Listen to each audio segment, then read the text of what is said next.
समस्त को नमस्कार। मोर ना यज्ञेश्वर प्रधान, गाँ बुरुमुंडा, ब्लॉक गाइसिलेट, जिला बरगढ़। मुई भारतीय जनता पार्टी जड़े साधारण कार्यकर्ता।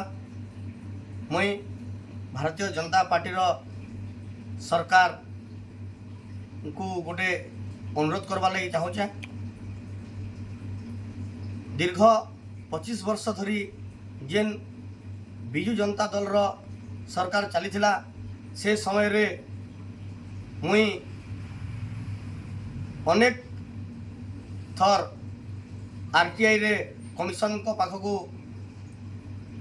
चिठी करिछे, आरटीआई फाइल करिछे। तो अनुरोध करमी भारतीय जनता पार्टी सरकार को जे ई उपरे टिके कार्यानुष्ठान ग्रहण करबी। धन्यवाद, नमस्कार।